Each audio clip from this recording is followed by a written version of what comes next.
Vamos lá, vamos dar sequência aqui ao nosso curso, então, ainda trabalhando com essas dicas importantes.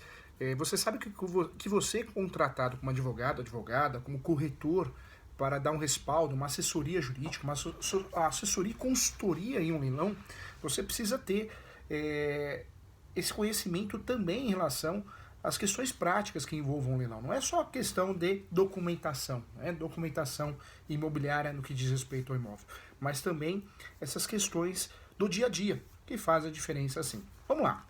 Dando ênfase aqui então, nós falamos aqui que nós temos o leilão judicial e o leilão extrajudicial. O leilão extrajudicial, a compra, a arrematação desse bem, ela é mais tranquila. Ela é mais tranquila porque nós estamos arrematando um imóvel que vem de uma situação mais ou menos assim, sempre muito parecida. Alguém deixou de pagar o financiamento imobiliário e então nós temos a opção, quando o imóvel vai a leilão, o banco, a instituição financeira, poderia ser incorporadora também, manda o imóvel a leilão extrajudicial, um leilão que tem a parceria, e esse leilão faz a asta pública. Eu arrematando esse imóvel não vou ter grandes riscos, porque na verdade estou arrematando um imóvel extrajudicial que não tem nem processo, normalmente não tem processo. Claro que a parte também pode fazer embargos de terceiro, pode fazer algumas ações próprias, né? Embargos de terceiro é um terceiro na relação da execução, um terceiro na relação processual. Mas, sim, existem teses de defesas também no leilão extrajudicial, mas essas teses são mais simples, são teses que muitas vezes a gente não vai conseguir êxito, não vai conseguir mudar o cenário, só se for uma falha grande que nós vamos falar e vamos aprofundar muito o assunto. O cenário do leilão judicial merece uma atenção maior do que diz respeito à documentação imobiliária. Então, nós estamos estudando aqui a documentação imobiliária do leilão, o due diligence do leilão.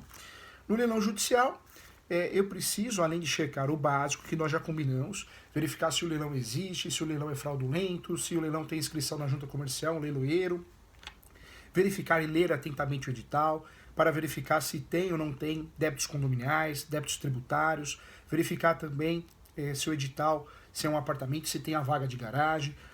Vamos lembrar que o edital, quando é omisso, é que não tem, né? Que não tem, o edital não pode ser omisso, normalmente ele é.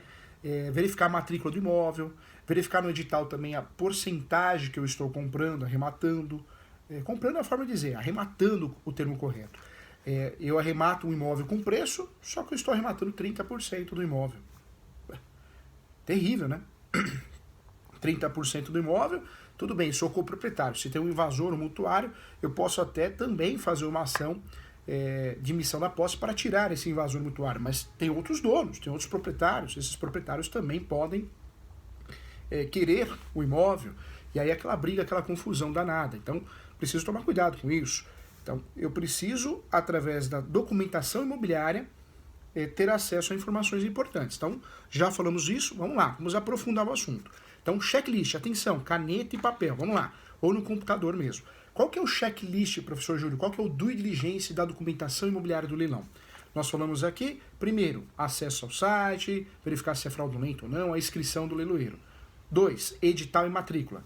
O edital tem que verificar se realmente aquele apartamento tem a vaga de garagem incluída ou não, verificar se tem débitos condominiais em atraso ou não, verificar se tem dívidas tributárias, IPTU e ITR em atraso ou não, preciso verificar isso.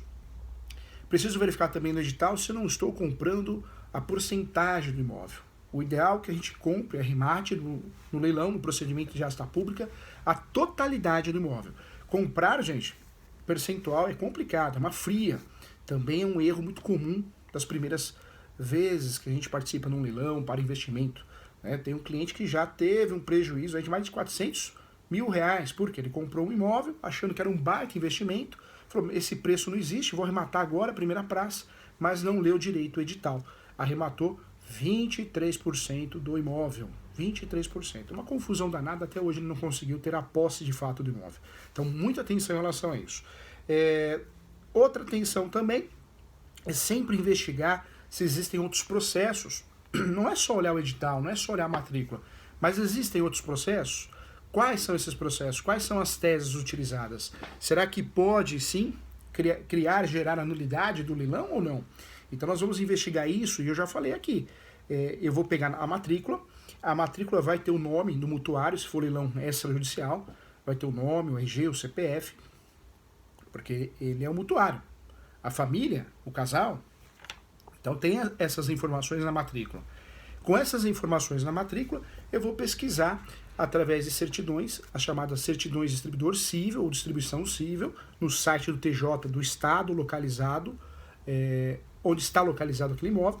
Eu vou fazer essa pesquisa e vou checar se existem outras ações em andamento, através, repito aqui, das certidões de distribuidor cível ou distribuição cível, tanto faz o nome, da esfera estadual e da esfera federal. Importante, se tem a Caixa Econômica no meio, verificar também da esfera federal. Vou localizar certidões positivas, quer dizer que tem ações, e vou analisar essas ações naquele CPF do mutuário, né, no RG do mutuário. Será que essas ações têm a ver com o imóvel? Vou analisar. Pode ser que eu encontre embargos de terceiro, em nome de outra pessoa, em nome às vezes, do cônjuge. Cabe embargo de terceiro em nome do cônjuge. Pode ser que eu encontre ação declaratória de nulidade de leilão. Pode ser que eu encontre medidas judiciais, medidas cautelares, ação de usucapião. O usucapião poderá ser arguido em matéria de defesa. Então, eu vou conseguir ter acesso para verificar quais são as ações existentes, se é que existe, e se essas ações são apenas protelatórias ou não. Então, é o passo que eu vou dar, é o que eu vou analisar. Isso é feito no leilão extrajudicial e também, eu volto a falar, no leilão judicial de forma obrigatória. No leilão judicial, por mais que o bem foi a leilão em virtude de um processo de execução, uma reclamação trabalhista, uma monitória, uma ação de procedimento especial comum, mas por mais que exista um processo, né, em andamento, podem existir outros, com o objetivo, com a finalidade de inibir o leilão ou gerar a nulidade. Quais são as ações mais utilizadas em defesa do sujeito que está perdendo o imóvel? Nós temos a primeira ação, mais utilizada, é a ação declaratória de nulidade de leilão. O embargos à arrematação, também é uma ação utilizada. Temos o embargos de terceiro, temos o embargos à execução e temos outras ações também importantes, como o próprio usucapião distribuído, para fundamentar a posse e tentar regularizar o imóvel com base na posse, não na discussão de leilão, na discussão do litígio, da execução, graças à súmula 237 do Supremo. Então, todas essas ações nós vamos investigar para verificar se pode gerar nulidade ou não no leilão. Tá? Com muito cuidado, com muito carinho, eu tenho que fazer isso. Por isso, quando nós falamos da documentação imobiliária, na compra e venda de imóveis, a documentação imobiliária na compra e venda também, não só de imóveis, mas na locação, é importante também a gente checar essa documentação para efeitos de leilão. Tanto é que hoje nós temos o serviço, a prestação de serviço do due diligence de leilão ou documentação imobiliária de leilão. Esse serviço é prestado com o objetivo de dar segurança jurídica. Quem presta esse serviço? Você é advogado que está assistindo a aula de pós-graduação aqui, você é advogado, você pode prestar esse serviço. Corretores de imóveis também se especializando nisso, que é o chamado due diligence de leilão de imóveis. Também é um serviço muito importante, também é um serviço que faz a diferença para o investidor do dia a dia e para aquela pessoa que queira investir em imóveis com o objetivo de fato, né, conseguir rematar o imóvel com segurança, tá? Então, vale a pena você observar, ficar atento em relação a isso, tá bom? Vamos lá, vamos dar continuidade então à nossa aula aqui. Quando eu falo de leilão de imóveis, então também o due diligence pode ser praticado, deve ser praticado para a proteção do negócio, tá? Com muito cuidado. Alguns recados importantes aqui. Como localizar os melhores imóveis de leilão? Então nós já falamos aqui, depende, isso é muito relativo. Fato importante, quando você tenta arrematar um imóvel dentro de uma capital, uma grande metrópole, a região central, a região comercial, é sempre mais difícil, porque o número de investidores que estão atentos àquele imóvel é maior. Quando você sai um pouquinho daquela região central, daquela região comercial, acaba ficando mais fácil. Existe uma chance, uma oportunidade maior. Professor, é melhor na primeira praça ou na segunda praça? Diz a lenda que a segunda praça a oportunidade é maior, mas eu também já vi clientes, eu mesmo, arrematando imóvel em leilão na primeira praça com preço. Então, é muito relativo. Se você está tentando arrematar um imóvel, comprar um imóvel de leilão naquela região central, naquela grande metrópole, normalmente você vai ter essa dificuldade de arrematar na primeira praça. Talvez a segunda praça seja a melhor opção. Vale a pena verificar, sim, sempre antes de arrematar, qual que é o valor real daquele imóvel, valor de mercado, metro quadrado. Essas informações são necessárias. Porque nós já conversamos aqui que arrematar um imóvel sim, né, ter um percentual de 70% no máximo de valor de mercado. Se eu estou arrematando um imóvel com um percentual muito próximo ao valor de mercado, a verdade é uma só, eu estou correndo o risco de ter um prejuízo. Já expliquei aqui alguns casos aí como exemplo, casos de prejuízo. O último caso também que nós tivemos no escritório, que gerou prejuízo, foi um casal que comprou um imóvel no leilão, não quiseram ajuda de um corretor de imóveis, um advogado, estudaram por conta própria, e todo mundo tem condições, não é obrigado a ter advogado para fazer a conciliação ou fazer a consultoria, e eles tentaram comprar esse imóvel sem a ajuda de ninguém, sem a ajuda de um profissional. Acabaram arrematando esse imóvel. No primeiro momento eles acharam que tinha preço esse apartamento, só que depois ficaram sabendo que não tinha vaga de garagem. E a vaga de garagem é muito relativo o valor de vaga de garagem, se você já passou por isso. Tem vaga de garagem que vale 12 mil reais, 15 mil reais, 20 mil reais, depende muito. A vaga de garagem vai sim, de local para local, mas fato é que eles tiveram que comprar uma vaga de garagem. E eles tiveram um custo aí de 42 mil reais, porque a região que eles compraram não dava para largar na rua. Largar na rua era sinônimo de furto, né, não só do veículo, mas também dos bens pessoais ali dentro do carro. Ele trabalhava com vendas, então ele era obrigado a ter o material dentro do carro por ser pesado, ele mexia com ferro, e tinha que oferecer esse serviço, algumas ferramentas. Então, olha o prejuízo. Eu volto a falar, onde que a gente acha isso? No edital. O edital é o portal de entrada numa fria, eu falo. O edital é copia e cola. Se não tem no edital que a vaga de garagem também está sendo leiloada, cuidado, é sinal que não está. O edital, o ideal que fosse o mais transparente possível, mais voltado à realidade possível, mas não é assim, né? Infelizmente o edital é muito omisso. Então nós temos esse problema aqui, tá? Ponto importante, quais são os riscos então de fazer uma arrematação? O risco é você ter prejuízo. E volto a falar, quais são os principais erros na arrematação? Comprar percentual, a fração ideal de um imóvel, né? Uma fração ideal não corresponde à totalidade, à integralidade. Isso é uma fria. É uma fria porque você está entrando no processo de asta pública para ter o quê? Para ter um percentual, uma fração ideal. Isso não ajuda, isso é perigoso, isso desvaloriza. Então também é algo que nós tem que ter em mente. Professor, existem casos que a pessoa tem lucro de 120%, 100%, é verdade isso? Sim, mas eu volto a falar, são imóveis fora da região metropolitana. Normalmente os imóveis lucrativos no leilão são normalmente os rurais, porque o investidor não fica tão em cima ali para arrematar, né? Claro que tem investidores que conhecem também esse assunto, imóveis rurais, mas esses imóveis que saem um pouquinho ali da região central, normalmente existe uma facilidade sim e acabam dando mais lucro do que um imóvel na região central, onde a arrematação ela é mais complicada, é mais difícil você arrematar fora do percentual de mercado. Professor, existe aí um pessoal que não deixa você arrematar, é verdade? Isso é boato, viu gente? Boato. O que tem é muitos investidores, muitas pessoas interessadas pelo aquele imóvel. Então não é que é um grupo que vai afastar você, que não vai deixar você arrematar.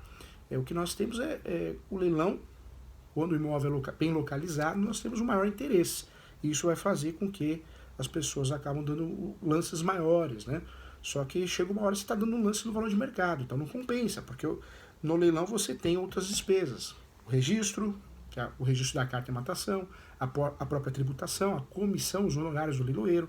E não é só isso, né? E se o imóvel está ocupado? Nós já conversamos aqui, uma ação de missão de posse hoje, a média é de até 20 mil reais, dependendo do valor do imóvel. E as custas judiciais?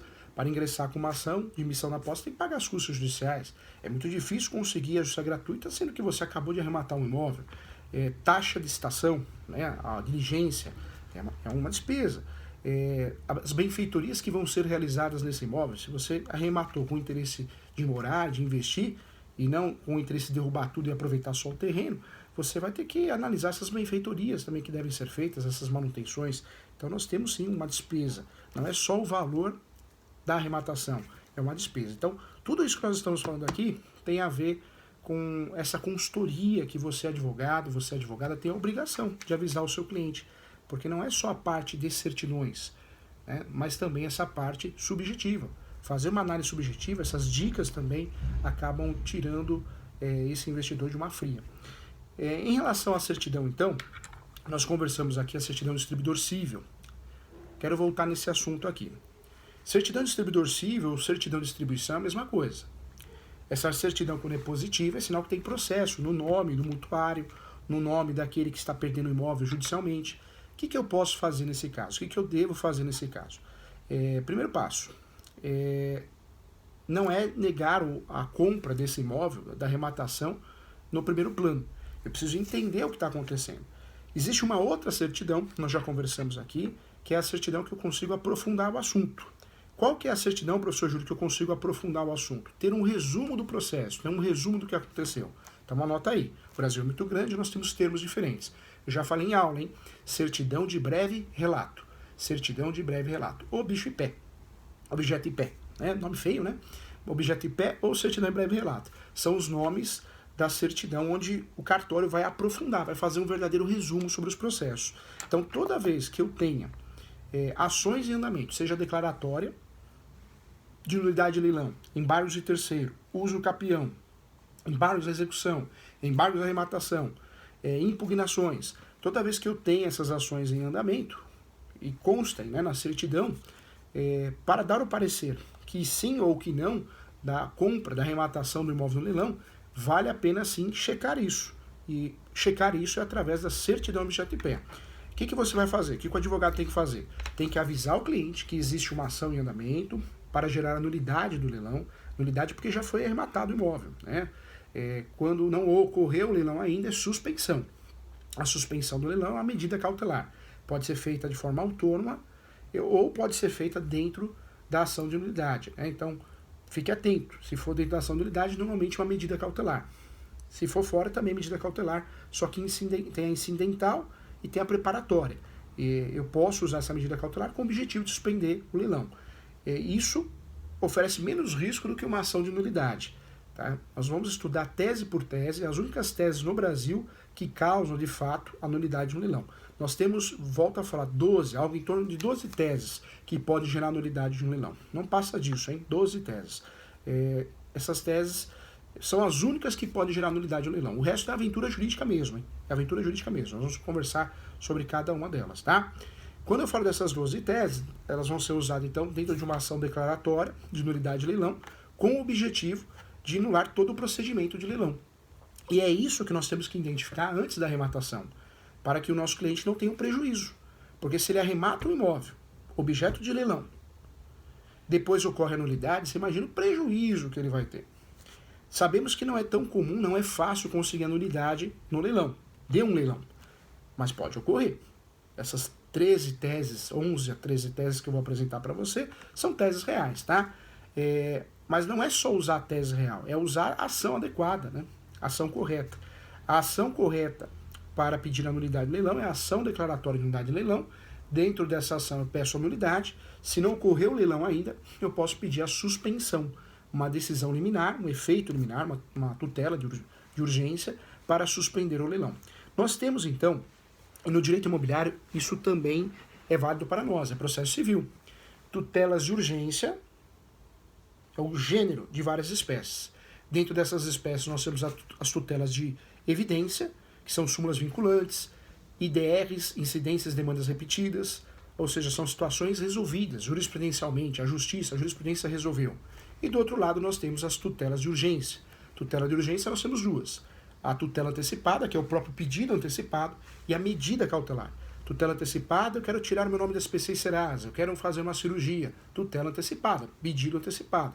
Quando eu falo de medida cautelar, o que eu quero fazer na medida cautelar? Eu quero proteger o pedido, antecipar uma testemunha, um depoimento de uma testemunha, uma perícia, uma audiência, ou suspender o leilão. É uma medida cautelar, tá? Na ação declaratória de nulidade de leilão, eu posso usar tanto a tutela de urgência, como a tutela de evidência. Algumas situações que nós temos uma jurisprudência forte, a IDR, incidências de demandas repetidas, uma súmula vinculante, eu posso usar para pedir a tutela de evidência. A tutela de evidência é um caso pronto, já julgado. O judiciário brasileiro já tem uma decisão, tutela de evidência, a novidade do CPC. Do outro lado, nós temos as tutelas de urgência, que são duas, tutela antecipada e medida cautelar. Para leilão, para suspender o leilão, eu peço medida cautelar, que é para proteger o processo, tá? Então, muita atenção em relação a isso, hein?